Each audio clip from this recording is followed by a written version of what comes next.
दुबे आप देख रहे हैं आइडियल आज न्यूज के विशेष कार्यक्रम आईने में एक राजनीतिक बहस। आईने में एक राजनीतिक बहस के अंतर्गत आज है हमारे साथ अली खान। आगामी लोकसभा चुनाव में पूर्णिया लोकसभा सीट से सबसे हॉट सीटों में से एक बन गई है। अब पप्पू यादव को चुनाव आयोग ने सिंबल भी दे दिया है। मीडिया से मुखातिब हुए पप्पू यादव ने कहा कि यह आम आदमी का सिंबल है। इसके अलावा पप्पू यादव ने पत्नी रंजित रंजन के बीमा भारती के लिए प्रचार करने को लेकर भी अपनी बात रख चुके हैं। पूर्णिया से निर्दलीय ताल ठोक रहे पप्पू यादव कैची चुनाव चिन्ह पाकर नए सिरे से सुर्खियां बटोर रहे हैं। इसके पीछे वजह यह है कि पूर्णिया लोकसभा चुनाव में त्रिकोणीय लड़ाई एवं पप्पू का चुनाव चिन्ह है। पूर्णिया में पप्पू की लड़ाई जदयू के संतोष कुमार के तीर चुनाव चिन्ह एवं राजद की बीमा भारती को मिले सिंबल लालटेन से है।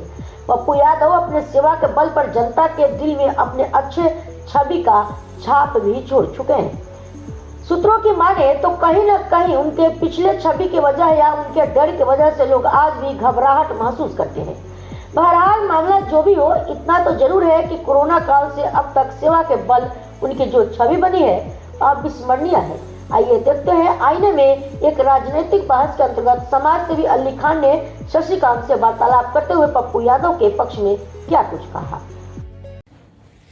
अभी सर लोकसभा चुनाव है और लोकसभा चुनाव में कैंडिडेट कैसा हो, मुद्दा क्या होना चाहिए, इस पे थोड़ा सा जानकारी चाहूँगा आपसे। सीधी सी बात है कि लोकसभा चुनाव है तो लोकसभा चुनाव में जो मुद्दाएं होनी चाहिए वो शिक्षा है, स्वास्थ्य है, गरीबी है, रोजगार है, सड़क है, नाला है, बिजली है, यही आपका मुद्दा होना चाहिए। और क्या मुद्दा होना चाहिए? तो इस मुद्दा पे पिछले 10 साल से आपके निवर्तमान सांसद कितने खरे उतरते हैं? ये तो आप बेहतर जानते हैं। आपके पास आपने कई इंटरव्यूज़ किया है, आपने स्टिंग ऑपरेशन भी किया होगा लोकसभा क्षेत्र का, तो आपको तो पता होनी चाहिए। जिस पंचायत को उन्होंने गोद लिया है उसकी भी हालत आपने देखी होगी। बहुत कुछ बोलने की आवश्यकता तो है नहीं, जनता सब समझती है। अभी वो प्रचार प्रसार कर रहे हैं कि भय मुक्त पूर्णिया बन गया है, विकासशील पूर्णिया बन गया है। ये आपके हिसाब से कितना भय मुक्त बना है और कितना विकासशील पूर्णिया? मैं तो सीधा जानता हूं कि पूर्णिया नशा युक्त पूर्णिया बन चुका है और इनके पीछे कौन लोग हैं ये सब आप लोग जानते हैं। मैं व्यक्तिगत कटाक्ष किसी पर नहीं करता हूँ। तो सर क्या इस बार उन्हें मौका मिलना चाहिए या फिर नए प्रत्याशी को मौका मिलना चाहिए? जनता बदलाव की तरफ है। आप लोग हर तरफ जा रहे हैं, आप लोगों को मालूम है। जनता को बदलाव चाहिए और बदलाव के मिजाज में है सब लोग। तो बदलाव के मिजाज में है। अभी यहाँ पे त्रिकोणीय संघर्ष के आसार दिख रहे हैं। तो संघर्ष जितनी बड़ी होगी जीत का मजा उतना ही ज्यादा होगा। तो किन के जीत का मजा बहुत ज्यादा होगा? आप देखेंगे ना, 4 जून को देखेंगे कौन जीतेंगे। आपको क्या लगता है सर कि महागठबंधन की प्रत्याशी बीमा भारती है वो सफल हो रही है इस बार? मैंने पहले कहा कि मैं व्यक्तिगत कोई बात नहीं करता हूं, क्योंकि हम लोग किसी दलगत के लोग तो है नहीं जी, किसी पार्टी विशेष पर तो हम आते नहीं हैं। तो माहौल क्या दिख रहा है? माहौल क्या लग रहा है सर? माहौल आप सर जहां जाइएगा आपको पप्पू यादव जी का ही माहौल दिख रहा है। हवाएं चलती है, चुनाव है, कहीं कुछ है कहीं कुछ है, लेकिन पप्पू यादव जी का चुनाव जीत रहे हैं और भारी मतों से चुनाव। उनका जो माहौल दिख रहा है पप्पू यादव में, ऐसा क्या कुछ दिख रहा है जो उन्हीं का माहौल दिख रहा है? आपने देखा होगा, अभी 3 दिन पहले देखा होगा, भड़गामा चपहरी में एक दलित बच्ची के साथ घटना घटी। निंदनीय है। आप जिस सरकार की बात कर रहे हैं, महिला सुरक्षा का विश्वास दिलाए थे, 7 साल की बच्ची सुरक्षित नहीं है। सबसे पहले कौन पहुंचा? सबसे पहले उस पीड़ित परिवार की आंसू पहुंचने कौन पहुंचा? कोरोना में लोगों की आंसू कौन पहुंच रहा था? पटना की शमशान घाट में 87 लाशों को किसने जलाया था? मोक्ष के पैदान पे अग्नि किसने दिया? बाढ़ में कौन घूम रहा था? पूर्णिया की गरीबों की आवाज कौन बना हुआ है?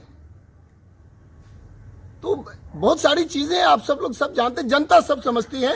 जनता अपना आशीर्वाद दे रही है, ऊपर वाला ने चाहा और जनता है, जनता सब देख रही है, जनता तय करेगी। सर आपके अनुसार अभी वो लोकप्रियता हासिल कर चुके हैं, तो लोकप्रियता हासिल कर चुके हैं, लेकिन अभी हाल फिलहाल में वो बागी भी साबित हो चुके हैं, चूंकि उन्होंने अपना जो है पार्टी कांग्रेस में विलय कर दिया। और फिर आपने इस विषय पर देखिए, पार्टी की जहां तक बात है तो पार्टी की बात, पार्टी की आपका पूछना या हमारा बोलना उचित नहीं है। सही समय पर इसका जवाब आपको मिल जाएगा। यानी जनता का पूरा आशीर्वाद उन्हीं को मिलने निश्चित वाला तौर पे आप घूम रहे हैं बाजार में, आप देख रहे हैं, मैं तो कह रहा हूं चक्रव्यूह में अकेला है पप्पू और सबसे भारी है पप्पू। अच्छा, तो वो अपने पार्टी का विलय कांग्रेस में जो है पूर्णिया सीट से जो है उनको चुनाव लड़ा जाएगा। पार्टी विलय करने से उनको टिकट नहीं दिया, महागठबंधन उनको टिकट नहीं दिया, कहीं ना कहीं आपको लग रहा है कि ये साजिश के शिकार हुए। देखिए, पार्टी विलय करने के पूर्व भी उन्होंने कहा था कि मैं पूर्णिया के लिए मैं मर जाऊंगा, मिट जाऊंगा, लेकिन पूर्णिया नहीं छोड़ूंगा। पूर्णिया उनका घर है, पूर्णिया उनका घर रहा है। पूर्णिया से पूर्व में भी वो पूर्णिया से सांसद रहे हैं।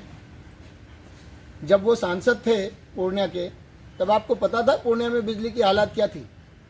पूरे बिहार में इकलौता शहर पूर्णिया था जहां 18 घंटा बिजली यहाँ रहती थी और उसके अधीन पप्पू यादव थे। अभी भी तो 23 घंटा बिजली रह रहा है। नरेंद्र मोदी जी अरे भाई, बहुत बड़ा बैनर लगाए हुए हैं कि 23 घंटा बिजली रह रहा है। नहीं, 23 घंटा बिजली रह रहा है। मैं अभी की बात नहीं कर रहा हूँ। जिन चीज़ों के विषय वस्तु पर आप बात कर रहे हैं, जिस समय आज से पूर्व पीछे की ओर आप जाएं, जब पप्पू यादव जी पूर्णिया के सांसद बने थे तो शायद 24 घंटा में 3 घंटा 4 घंटा बिजली आ रहती थी। लेकिन पप्पू यादव जी के चुनाव जीतने, आप अपने पिता से पूछिए ना, पप्पू यादव जी जब सांसद बने थे तो पूर्णिया के समय बिजली की क्या हालत थी, सड़क की क्या हालत थी और उनके जीतने के बाद क्या हालत हुई। भाई से आक्रांत थे उस समय की अगर आप बात करते हैं। 80 के समय में पूरे हिंदुस्तान में भय था। भय किसको बोलते हैं आप? तरह का जो माहौल था, तो माहौल ही क्या था, वही तो जानना चाहते हैं, माहौल क्या था। आपको तो खुद भी पता होगा जब आप पप्पू नहीं, यादव आप जिस विषय वस्तु पर पूछ रहे हैं, तो मतलब आपके कहने से या अपोजिशन के कहने से वो थोड़ी हो जाएगा, जनता के कहने से होगा ना। सर, अभी आप चक्रव्यूह की बातें कर रहे थे, आपको लगता है कि महागठबंधन ने चक्रव्यूह में फंसा दिया उनको? मैंने कहा कि पप्पू यादव जी अपार मतों से चुनाव जीतने जा रहे हैं। यानी चक्रव्यूह को भेद देंगे वो? बिल्कुल। चक्रव्यूह तो महाभारत में भी रची गई थी जी। तो महाभारत में चक्रव्यूह टूटेगा। महाभारत में चक्रव्यूह रचा गया था तो उसमें अभिमन्यु फंस गए थे, नहीं निकल पाए थे। तो आपको क्या लगता है कि इस महाभारत के चक्रव्यूह, अच्छा अर्जुन है ये निकल जाएंगे? बिल्कुल। चलो दूसरा क्वेश्चन करो। करा ना कुछ क्वेश्चन, भूल गए सेटअप तैयार कर सर, फिर समस्याएं जस का तस बना रहता है। ये देखिए, मैं तो वही कह रहा हूँ कि मैं दूसरों की बात कहाँ कर रहा हूँ। पूर्णिया की जनता बदलाव क्यों चाहती है? सवाल जस का तस बना है तभी तो बदलाव चाह रही है ना। तो क्या लगता है पप्पू यादव जी जीत करके आएंगे तो फिर आप समस्याएं नहीं देखिए, होंगी? आप देखिए ना, जीत के आने के बाद आपको पता चलेगा ना, समस्या रहेगी कि समस्या का निदान होगा। अभी जो इतना लोगों के बीच में जाके वो सेवा कर रहे हैं और अभी नहीं, बहुत पहले से, पूर्व से ही पप्पू यादव का नाम ही सेवा है। तो सर उनके पास वो राशि कहाँ से आती है जिनको वो जो है? जनता उनको देती है भाई। अभी देखिए ना, चुनाव लड़ने के लिए उन्होंने QR कोड से जनता के माध्यम से 1 रुपया, 2 रुपया, 5 रुपया, 100 रुपया, 500 रुपया कलेक्ट करे जनता। अच्छा, एक चीज बताइए कि जनता सर्वोपरि है या व्यक्ति सर्वोपरि है? जनता सर्वोपरि है ना। आज माननीय पप्पू यादव जी चुनाव मैदान में हैं तो जनता की ताकत से है ना। आप समझिए कि उन्हें लोग कह रहे थे कि आप मधेपुरा चले जाइए, सुपौल चले जाइए, यहाँ चले जाइए, वहाँ चले जाइए। पूर्णिया की जनता उन्हें जाने दी क्या? सर एक वीडियो, पहले कैंडिडेट हैं जिनको जनता कह रही है आप चुनाव लड़ो। ठीक है, जनता कह रही है चुनाव लड़ो। एक वीडियो बहुत तेजी से वायरल इनका भी हो रहा है। एक वीडियो निवर्तमान बता रहा हूँ, निवर्तमान सांसद का भी एक वीडियो वायरल हो रहा है और विधायक जी का भी एक वीडियो वायरल हो रहा है। और इनका वीडियो ये वायरल हो रहा है कि ये कहते नजर आ रहे हैं कि जनता मूर्ख है। वीडियो बहुत तेजी से वायरल हो रहा है। वहीं निवर्तमान सांसद जी का ये वीडियो वायरल हो रहा है कि मोदी जी को वो अनाप शनाप कर रहे हैं, गृह मंत्री को अनाप शनाप कर रहे हैं, आज मोदी जी के पक्ष में बोल रहे हैं। और तीसरा, वे एक विधायक महोदय और सांसद महोदय दोनों स्टेज पर लड़ते हुए नजर आ रहे हैं, वो भी वीडियो वायरल हो रहा है। तो इन तीनों वीडियो के विषय में आप क्या कहेंगे? पप्पू यादव जी निश्चित तौर पे लोकप्रिय हैं और ना ही सिर्फ पूर्णिया में, पूरे बिहार वर्ष और पूरे भारतवर्ष में लोकप्रिय हैं। दूसरी बात, अब आप वर्तमान सांसद जी की बात कर रहे हैं, मैं व्यक्तिगत कटाक्ष नहीं करूंगा, लेकिन ये वो लोग हैं और उस दल से आते हैं जो पलट के इधर और पलट के उधर जाते हैं। उसकी वीडियो आप लोगों ने देखा है और आप लोग उस चीज़ों को जान रहे हैं, समझ रहे हैं। मुझे इस विषय पर बहुत ज़्यादा कुछ बोलने की ज़रूरत नहीं है। जहाँ रही हमारे सांसद की बात, हमारे पप्पू यादव, जैसा कि आप कह रहे हैं, जनता हमारे नहीं, वो पूरे पूर्णिया के पप्पू यादव हैं, पूरे बिहार के पप्पू यादव हैं और जनता उनसे उतना ही प्यार करती है। अब रही बात कि वो कह रहे हैं कि जनता मूर्ख है, वो कहने का मतलब आप इसे गलत तरीके से मैनिपुलेट करके सवाल में पेश कर रहे हैं। उनके कहने का तात्पर्य था कि जनता अपनी सद्बुद्धिता को अगर दिखाएगी तो सही नेता चुनकर आएंगे और जनता और शहर और उनका लोकसभा क्षेत्र प्रगति की ओर अग्रसर होगा। इसमें कहाँ गलत है? अभी आपने कहा सर कि नीतीश कुमार जी पलटी मारते हैं। हाँ बिल्कुल, लेकिन नीतीश कुमार तो पलटी विकास के लिए मार रहे हैं ना, कौन सा अलग विकास हो पलट गया? के जो है बताइए विकास ना, कर रहे हैं। आप बताइए, विकास गिनाइए मुझे उनकी कौन सी विकास हो गई? पलटी मार मार के विकास कर रहे कहाँ हैं। पर विकास कर रहे हैं? विकास नहीं दिख रहा है बिहार भालू में। और मदारी आपने देखा? Nomads, I hope you can hear the know what is nomad. Nomads क्या है आपको पता है? जब नोमाड्स डमरू बजाता है और भालू जितना बार पलटी मारता है तो उसके हिसाब से जो है वो विकास होता रहता है। आपको पता है ये सब विकास और पलटी का मतलब क्या है? तो कौन है मदारी से? मदारी कौन है आप भी बेहतर समझते हैं। तो आपको क्या लगता है किसी के दबाव में आकर के वो जो है उधर चलेगा? ये तो नीतीश जी बताएंगे, मैं कैसे बता सकता हूँ। पप्पू यादव जी जातिवाद के खिलाफ बात करते हैं कि अगर पप्पू यादव एक सेकुलर नेता का नाम है, पप्पू यादव, जो हर जाति, हर धर्म, हर समुदाय, दलित वर्ग से लेकर उच्च वर्ग तक, उच्च वर्ग से लेकर दलित वर्ग तक, और सबसे बड़ी बात, मैं वर्ग की बात करूं तो पप्पू यादव जी के पास कोई वर्ग ही नहीं है। पप्पू यादव जी मानवता की बात करते हैं, पप्पू यादव जी इंसानियत की बात करते हैं। वो इंसान से बड़ा, मानवता से बड़ा कोई धर्म नहीं। उनका कहना है कि अगर वो चुन के आते हैं तो भ्रष्टाचार मुक्त पूर्णिया बनाएंगे। तो क्या लगता है जो अफसरशाही है जिससे लोग त्रस्त है, वो भविष्य का विषय है। आप उस पर उस समय जब वो जीत कर आएंगे, पहले आप जीत की माला तो पहनाइए। सर अभी वर्तमान में वो जब कांग्रेस का वो बोल रहे हैं कि कांग्रेस का मैं झंडा थमा हूं और फिर निर्दलीय उन्होंने नॉमिनेशन करवा लिया के कांग्रेस प्रदेश। सर मेरी बात, कांग्रेस बिहार के कांग्रेस प्रदेश अध्यक्ष का कहना है कि इस तरह का कोई आदेश नहीं है कांग्रेस की तरफ से और कांग्रेस जो खड़ा कर दी है महागठबंधन उसके साथ है। तो फिर ये किस आधार पे अब तक कह रहे हैं कि कांग्रेस का झंडा भाई वो कांग्रेस के नेता हैं, तो कांग्रेस के नेता है तो निर्दलीय फिर क्यों करवा लिए? लेट मी फिनिश सर, आप इस बात को समझिए। वो कांग्रेस के नेता हैं, भारतीय संविधान के अनुसार उनके पास अधिकार है और निर्दलीय वो चुनाव लड़ रहे हैं। जनता उन्हें चुनाव मैदान में लाई है और जनता तय करेगी।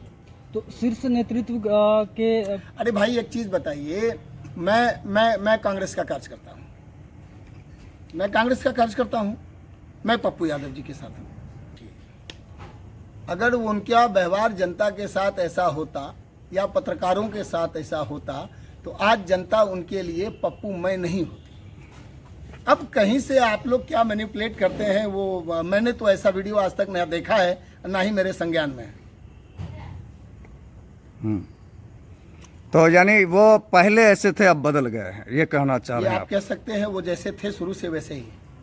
तो कोई बदलाव नहीं आया है? बिल्कुल वो अच्छे इंसान थे। उन्होंने पूर्व में भी मानवता की बात कही थी, आज भी मानवता की बात कर रहे हैं और भविष्य में भी मानवता की बात करेंगे। अगर वो अच्छे इंसान थे तो इतने आरोप उन पे कैसे लगे हैं और इतने केस चल रहे हैं? माननीय प्रधानमंत्री पर गोदरा का आरोप कैसे लग गया था? कई में तो ये नीतीश जी पर और इन पार्टियों पर और बहुत सारे पार्टियों पर सृजन का आरोप कैसे लगा हुआ है? अभी तक तो उस पर जांच भी पूरी नहीं हो पा रही है। तो छोड़िए ये सब बातों को, ये सब मैनिपुलेट बात। मैंने कहा कि माननीय पत्रकार महोदय, मैनिपुलेट बातों को आप लोग सिरे से हटा दीजिए। ये जनता, देखिए मैं कह रहा हूं कि लोकसभा चुनाव में वर्तमान परिवेश में जनता अगर किसी नेता को खड़ा कर रही है तो ये बहुत बड़ी बात है। हॉट सीट बनाने का काम किया पूर्णिया को। अगर आप हॉट सीट की बात करें, आप एक चीज समझिए, हॉट सीट के प्रणेता वही हैं पूर्णिया लोकसभा के। एक मिनट समझिए सर, आप हॉट सीट की अगर बात कर रहे हैं, मैं अभी तक इस विषय को नहीं लाना चाह रहा था लेकिन आपने इसको ला दिया, तो आप इस बात को समझ लीजिए। एक व्यक्ति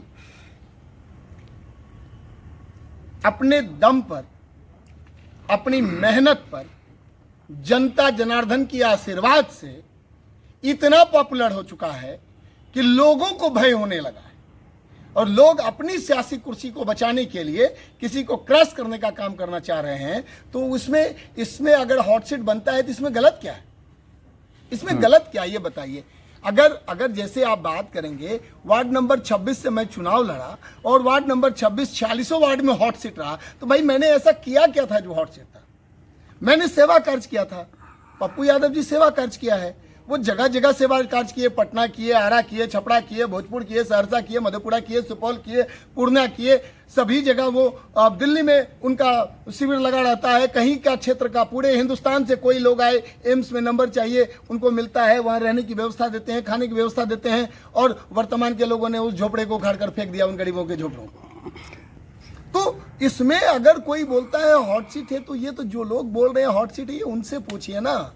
मैंने ऐसा कोई वीडियो नहीं सुना कि मीडिया के विषय में उन्होंने किसी तरह की कोई बातें कही है। वो सभी लोगों का, एक आम जनता से लेकर पत्रकार बंधुओं से लेकर हर व्यक्ति, हर तंत्र का वो सम्मान करते हैं। अच्छा, एक बार ये भी बता दीजिए कि इस बार जो है नरेंद्र मोदी का जो है नारा है 400 के पार, आपको लग रहा है कि सिर्फ पूर्णिया में भी 400 के पार? ये तो मोदी जी बताएंगे। पूर्णिया में पप्पू यादव रहेंगे। पूर्णिया में पप्पू यादव फाइनल है? देखिए, ये तो जनता, आपको जनता का प्यार दिख रहा है ना सर। मैंने पहले भी कहा ना कि पप्पू यादव जी अकेले हैं। अच्छा सर, कभी कभी ये भी देखा गया है कि लोकप्रियता आपकी बनी है और जीत हमारी हो जाती है, तो ये कैसे पॉसिबल हो जाता है सर? देखिए, इस विषय पर आप जो प्रश्न है ये बिल्कुल सही है। अब इसमें क्या कुछ कैसे होता है ये सब तो आप लोग भली भांति जानते हैं, आपको सब पता है कि मैंने आपका कहना है कि खेला होने का भी आसार है क्या? बिल्कुल, माननीय पप्पू यादव जी बहुत वोटों से चुनाव जीतेंगे अगर यहाँ निष्पक्ष तौर पर चुनाव होने दिया गया तो। नहीं, लोग फिर भी कह रहे हैं कि स्थानीय उम्मीदवार कोई भी हो, जो है वोट मोदी जी के नाम पे दिया जाएगा लोकसभा चुनाव में। देखिए, लोग, वो तो जनता है ना, जनता सर्वोपरि है, लोकतंत्र है। जनता जिसे चाहे उन्हें वोट दे सकते हैं। मैं तो जनता से अपील कर सकता हूं ना, आपके चैनल के माध्यम से भी अपील कर रहा हूं कि सभी लोग पप्पू के साथ आएं और पूर्णिया के विकास के साथ आएं। आप कह रहे हैं कि पप्पू यादव को समर्थन है लोगों का? बिल्कुल समर्थन है। अरे आप समर्थन की बात करें, मैं तो कह रहा हूं कि पप्पू यादव को चुनाव लड़ने के लिए पूर्णिया की जनता ने मजबूर किया है। गाड़ियों को घेर लिया, काफिलों को घेर लिया कि आपको लड़ना पड़ेगा। लोगों ने उन्हें घर में बंद कर दिया। जब तक आप हामी नहीं भरेंगे कि आप पूर्णिया से चुनाव लड़ रहे हैं, तब तक हम लोग आपको नहीं छोड़ेंगे। चलिए, एक शब्द में कहा जा सकता है पूर्णिया पप्पूमय हो गया। निश्चित तौर पर पूर्णिया विकास की राह पर है। जी, अपना परिचय दे दें। मोहम्मद अली अहमद खान।